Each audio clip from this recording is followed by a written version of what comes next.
La Ligue 1, pour commencer, un partout donc ce soir entre le Paris Saint-Germain et Reims. Paris qui prend provisoirement 10 points d'avance sur l'Olympique de Marseille.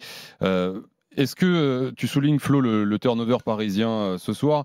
Est-ce que ça veut dire qu'il faut au final pas retenir grand-chose? Je veux dire, pas tirer de conséquences de ce qu'on a vu ce soir, quoi. Je ne sais pas si tu te souviens, la semaine dernière, tu m'as posé la même question par rapport au match à Lens en disant est-ce qu'on peut, je me rappelle pas.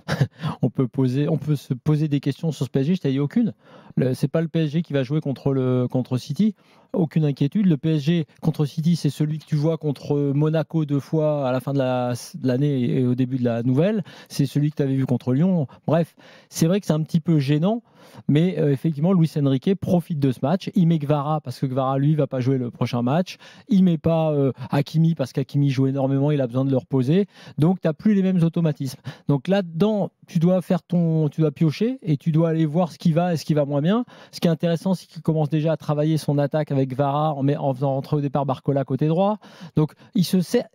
On peut le regretter, hein, mais lui se sert de ce genre de match pour continuer son Mikado, parce que, comme tu l'as dit, au classement, il a de la marge. Ouais. Alors, c'est pas pour autant qu'on ne doit pas souligner que Reims fait une belle perf, que venir faire un nul au Parc, c'est pas anodin cette année, parce que je crois que le PSG en est à 5 nuls, c'est son 5e nul seulement, sinon c'est que des victoires. Ouais. Donc, c'est la deuxième fois simplement que le PSG ne gagne pas au Parc des Princes en Ligue 1. Il y avait le match nul contre Nantes. Donc voilà, il faudra qu'on parle de Reims. Mais effectivement, pour répondre à ta question, non, je ne pense pas qu'il y ait de questions particulières à se poser, par exemple, à Stuttgart. Damien, bon, c'est vrai qu'il y a eu le turnover, je rappellerai la compo tout à l'heure, mais on attend mieux quand même de Paris face à Reims, surtout le Reims de ces dernières semaines, quoi. Oui, c'est sûr que face à ce Reims-là, oui, même qu'il y ait un turnover ou pas, on attend que le Paris Saint-Germain gagne et remporte ce match. Après, je pense qu'ils peuvent s'en vouloir après la première mi-temps où ils ont quand même 2 grosses opportunités et Van Diouf fait deux beaux arrêts. Ils auraient pu tuer le match à ce moment-là. Après, il y a des points positifs. Flo l'a dit aussi, parce que tactiquement, il a pu travailler des choses, ou en tout cas faire voir des choses qu'il souhaite mettre en place. Mais pour moi, oui, je reste un petit peu sur ma faim, parce que j'aurais aimé que le Paris Saint-Germain soit capable de battre une équipe de Reims qui n'est pas en forme en ce moment, qui a son entraîneur qui est menacé, et qui pourtant ce soir a livré un match dans le combat physique et dans l'abnégation et dans l'état d'esprit collectif. Très très bon. Jean-Baptiste, supporter parisien, nous a appelé au 32-16. Salut JB, bienvenue dans l'After. Salut à tous. Bon Jean-Baptiste, est-ce que toi tu adhères à ça, en gros ce match ce soir là, entre les deux matchs de Coupe d'Europe, on s'en foutait un peu? Alors on s'en foutait, oui et non, parce que comme l'a dit Flo, l'avantage de la Ligue 1 c'est que derrière ça avance pas, donc Luis Enrique peut se prendre le luxe de faire toujours tourner, hein. On voit encore que malgré avec le point qu'on a pris, il suffit que Marseille se fasse accrocher par Nice et on se retrouvera toujours avec au moins le même matelas d'avance. J'ai envie de vous dire, il y a une chose qui m'intéresse dans ce qu'on a vu ce soir, c'est quand Luis Enrique fait tourner comme ça, est-ce que si on avait vraiment fait le boulot au début des matchs de Ligue des Champions... Ah, Jean-Baptiste, on t'a perdu. Ah bon, on a perdu JB. On n'aura jamais la question de Jean-Baptiste. Bon, on l'a compris collectivement, c'était un pari avec du changement derrière, Kvara qui était titulaire. Justement, c'était un peu l'attraction du soir, il a été présenté. D'ailleurs, on nous a dit présentation, ça a été très vite fait. Hein. Il est venu avec le maillot, il a montré son maillot floqué 2029, il est rentré au vestiaire. On n'était pas dans le faste qu'on a pu connaître parfois avec le Paris Saint-Germain. Et d'ailleurs, c'est peut-être totalement volontaire, cette petite présentation.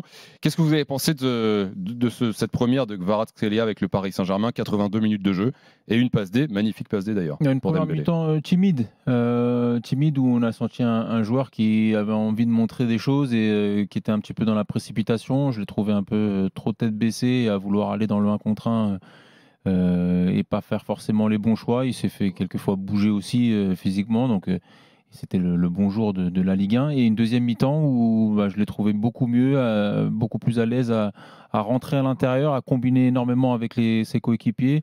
Il a souvent pris appui et redemandé derrière, ce qui a fait bouger les lignes. Et sur le but, c'est lui qui fait toute la différence au départ. Donc non, moi c'est une 50-50 sur cette première, mais je trouve que c'est encourageant parce qu'on peut voir de belles choses et il peut apporter autre chose à l'attaque du Paris Saint-Germain. Ouais, c'est ça, on a l'impression qu'il a voulu un peu forcer ce qu'on disait pendant le live, un peu prouver au début, montrer, regardez le joueur que je suis, puis très vite en deuxième période, voilà, c'était plus délié quand même. En fait, en première, il n'était pas bien et il a fait des choses pour faire la diff seule ou des passes un peu étonnantes, ratées d'ailleurs. Et puis en deuxième, il y a un truc, je pense que dans ce système-là, dans cette structure telle que le veut Luis Enrique, il peut totalement trouver sa place. Donc en fait, il est parfaitement bien dans ce collectif. Enfin, il va être bien dans ce collectif. Donc il se laisse jouer comme il joue d'habitude, je pense qu'il a sa place, évidemment. Après, le plus intéressant pour moi, c'est maintenant d'avoir du challenge et de la concurrence sur ces postes-là.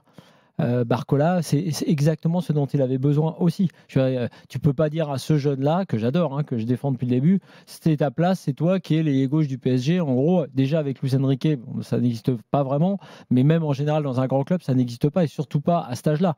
Donc, il va être challengé, il va être rebasculé, on l'a vu côté droit, comme il l'a fait déjà à Lyon dans sa jeune carrière. Pour l'instant, moi, c'est plus les effets connexes sur le reste de l'effectif et les autres joueurs qui m'intéressent, parce que Kvara, on le connaît, c'est un excellent joueur. J'ai aucun doute sur le fait qu'il va s'intégrer dans le système de Luis Enrique.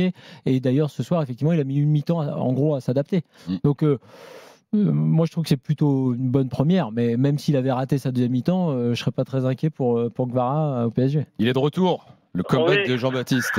Excusez-moi, c'est un peu la tempête dehors. Oui, je disais, je posais une question, c'est qu'effectivement, est-ce que si le PSG avait fait aborder différemment cette Ligue des Champions, on en serait à faire autant de turnover et pour se préserver pour le match de mercredi prochain? Alors, visiblement, je pense que oui, parce que ça il ferait du turnover parce que Luis Enrique, c'est par rapport au classement de la Ligue 1 aussi. Déjà, il a bien en faire, même quand il n'y a pas de problème, même quand il n'y a pas de marge, mais là, il y a de la marge, donc il fait du turnover. Ouais, mais on revoit tout ce qui fait défaut au PSG, Ruiz, Kanginli, Renza Emery arrière droit, enfin Beraldo axe droit alors qu'il est gaucher. Bon, c'est vrai que le PSG s'est un petit peu endormi. Alors ils ont nettement dominé, même si Reims a quand même eu des opportunités très intéressantes en première mi-temps. Il faut quand même, on n'a pas eu une domination outrancière. Sur des moments de possession rémoise où on aurait pu se faire peur plusieurs fois. J'ai envie de dire que effectivement le match ils l'ont pris un petit peu par-dessus la tête parce que l'objectif numéro 1 moi je trouve que c'est plus dur par-dessus la jambe aussi peut-être. Ouais, par-dessus la tête, par-dessus la troisième corde. Ce qui est gênant dans ces matchs-là, c'est plus pour les joueurs qui jouent peu titulaire ou moins comme Ramos. C'est-à-dire qu'à chaque fois que tu fais tourner, tu dis bon là tiens tu vas jouer en fait, c'est toi le 9. Alors que tu sais que ton coach veut pas jouer avec un vrai 9, que c'est donc le jour du turnover sans automatisme que tu vas avoir ta titularisation. Et c'est vrai que quand tu vois le début du match, la salle des machines qui a été magnifique contre City et qui nous régale souvent, c'est quand même le milieu de terrain. C'est quand même un milieu de terrain sans Ruiz, même s'il était là en première mi-temps, mais on va dire Zaïre Emery, Vitinha, João Neves. Là, tu en as deux sur le banc, un arrière droit. Là, c'était Ruiz, Doué et Lee. Là, tu regardes la compo, tu sais qu'il va y avoir des problèmes de toute façon. Donc c'est vrai que moi, je pense plutôt aux joueurs, pas à ceux qui tournent comme Dembélé, qui est là, qui jouait mais qui parfois tourne, ou Barcola qui va revenir en deuxième mi-temps, ou Kvara qui sera titulaire. Je pense aux joueurs comme Ramos qui profitent pas de l'occasion parce qu'en fait c'est jamais les bons matchs pour briller. T'as raison, on va ouvrir le dossier Ramos dans un instant, on va faire une courte pause. Je remercie Jean-Baptiste d'avoir été là. À bientôt Jean-Baptiste, bonne soirée. Bonne soirée à vous. Bon week-end. Merci d'avoir été là pour une pause très courte, et on ouvre le dossier Ramos dans ce match nul entre le Paris Saint-Germain et Reims sur RMC avec Damien Perkis, Flo Gautreau et vous tous au 32-16. À tout de suite. RMC jusqu'à minuit. L'after-foot. RMC jusqu'à minuit. L'after-foot. Thibaut Giangrande. Merci d'être là en ce samedi soir. Flo Gautreau, Damien Perkis pour vous accompagner jusqu'à minuit. Grosse journée de Ligue 1. Analyser tous ensemble le match nul un partout ce soir entre le Paris Saint-Germain et Reims. Flo a commencé à en parler. Paris jouait ce soir avec un numéro 9, son numéro 9, Gonzalo Ramos. Et une fois de plus, décevant. Et effectivement, beaucoup réclamaient la présence de ce numéro 9. Il joue pas énormément, mais il commence à avoir pris quelques minutes. Et c'est quand même très souvent qu'il est décevant. C'est très souvent qu'on est déçu, qu'il fait des mauvais matchs. C'est pas comme ça qu'il va convaincre son entraîneur, Damien. Non, après, si en plus tu dois convaincre ton entraîneur qu'il ne veut pas jouer avec un numéro 9 à la base, c'est compliqué si tu fais des mauvaises prestats. Après, c'est vrai que c'est d'ordre général en fait que les joueurs qui jouent pas beaucoup, en tout cas qui tournent énormément, qui sont dans la rotation sans être des titulaires à part entière, on propose pas grand-chose en fait pour pouvoir mettre même une once de doute dans la tête du coach. Donc c'est ça qui est embêtant. Pour revenir sur Ramos, il se crée des situations. Beaucoup de fois, c'est le mauvais choix aussi qui le détermine. Mais on dit qu'un attaquant, il a besoin de repères, il a besoin aussi de matchs et d'enchaîner pour pouvoir prendre de la confiance. Et c'est peut-être aussi ce qui lui manque. Je ne pense pas que ce soit un mauvais attaquant ou un mauvais avant-centre, mais en tout cas, il est en difficulté à chaque fois qu'il débute aussi ses matchs. Oui, c'est vrai que c'est un peu différent, parce que quand il marque en général, c'est vrai que c'est quand il est remplaçant, mais on commence à le voir un peu plus, à l'avoir un peu plus. Et moi, ce qui m'inquiète, c'est que je commence à me dire, en fait, on voit qu'il n'est pas très rapide, qu'il n'est pas très physique, qu'il n'est pas très technique. Tu l'aimes pas, toi. Non, bah, c'est pas que je l'aime pas, mais je commence à me demander finalement quelles sont les qualités qui feront de lui le numéro 9 titulaire au Paris Saint-Germain. La finition peut-être, mais... Moi je pense quand même que la confiance joue beaucoup dans ces cas-là. Si tu es installé, déjà c'est compliqué d'être neuf au PSG. Mais là, ton entraîneur ne veut pas vraiment jouer avec un 9. Et même dans ce qu'il a dit, Luis Enrique, vous savez, cette fameuse interview où il a parlé de Haaland, c'était effectivement... Et il a dit la vérité d'ailleurs ce jour-là, parce que tu peux pas comparer Ramos à Haaland, mais c'est vrai que pour son joueur, c'est un clou de plus, on va dire, dans le cercueil. Il l'a voulu aussi, quoi. Enfin, il s'est pas opposé à sa venue. Il l'a voulu parce qu'il ne veut pas de neuf. C'est-à-dire que comme il n'accorde pas d'importance. Et en fait, sa thèse à Luis Enrique, et il l'a redit dans cette interview un peu lunaire là, quand il parle d'Haaland, c'est en gros, oui, si c'est un big 9, ok, d'accord, je revois mes idées. Mais si c'est pas un des trois grands neufs d'aujourd'hui dans le monde du foot, alors laissez-moi faire avec mes faux neufs. Donc c'est sûr que quand tu es attaquant comme Ramos, je pense toujours que le but qu'il a mis mercredi soir peut lui faire quand même beaucoup de bien, parce que d'abord c'est un beau but. Ouais. C'est un très beau but. Il n'est pas mis d'avance. Je pense que c'est de la confiance dont il a besoin. Donc c'est sûr que ce soir, par exemple, tu joues avec Vara, qui en première mi-temps n'est pas très bon. Avec lequel tu n'as pas d'automatisme, et c'est normal.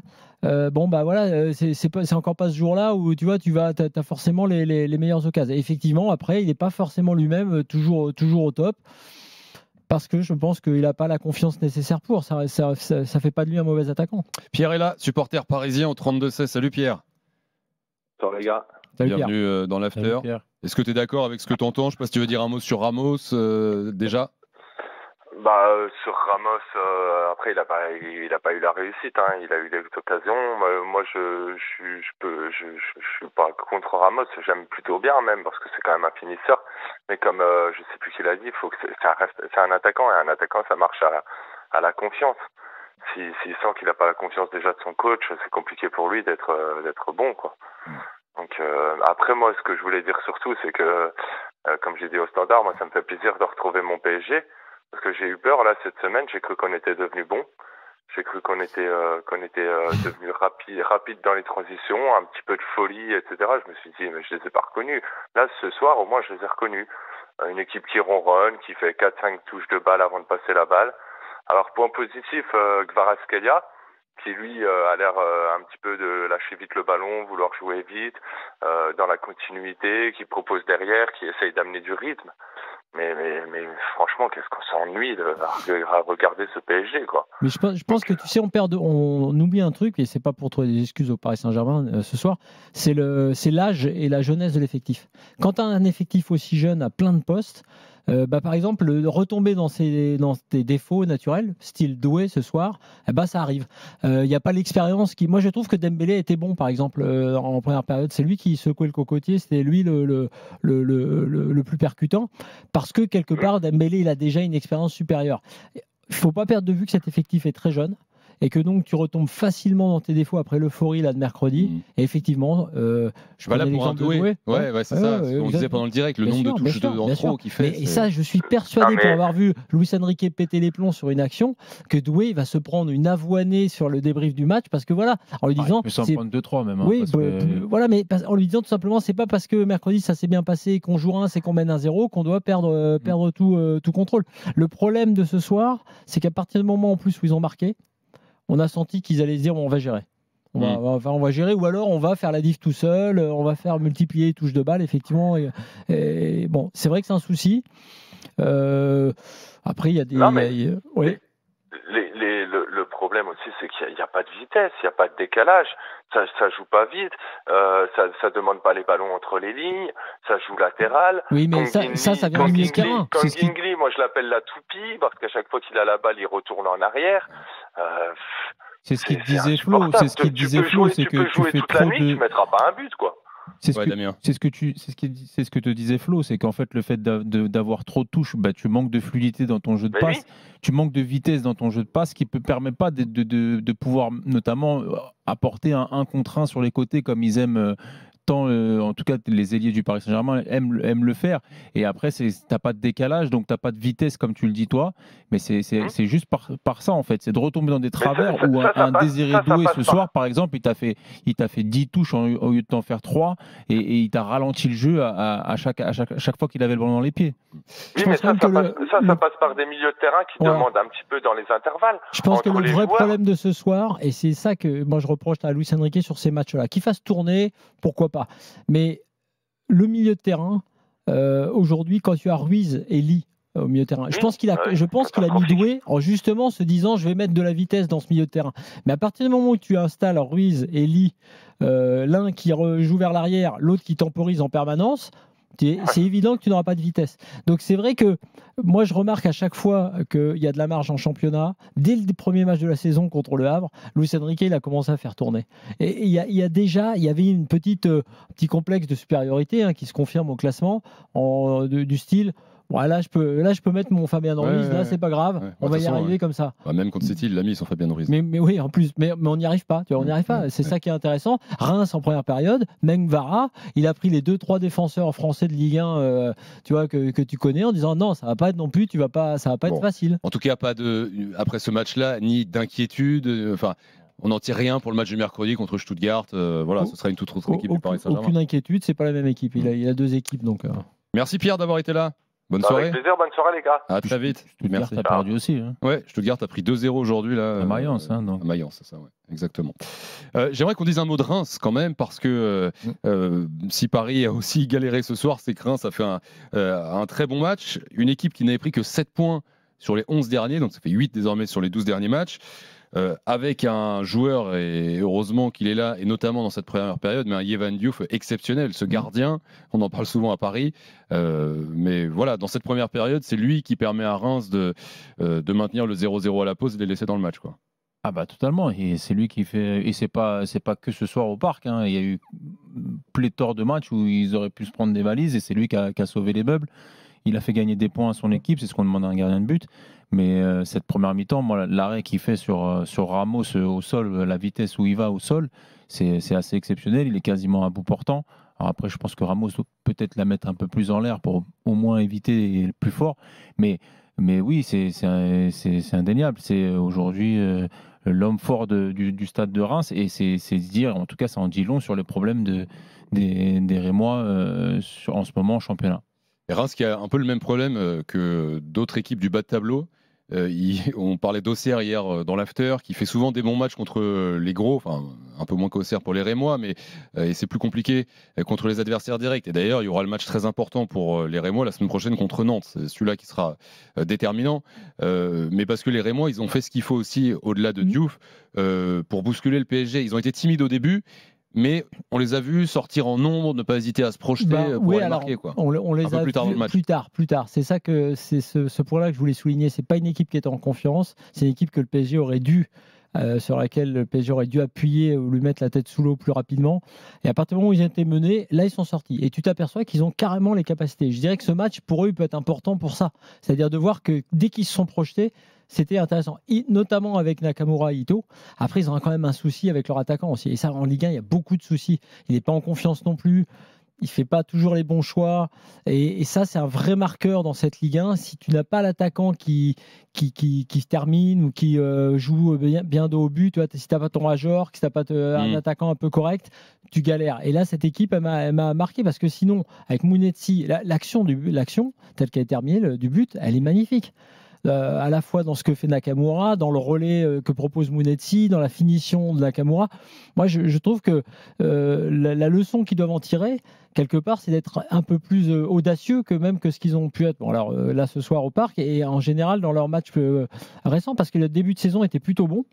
Dans la lignée, on va dire, du boulot qu'avait fait Steele avec leur coach. Alors que là, c'est vrai que, pareil, gros problème de confiance.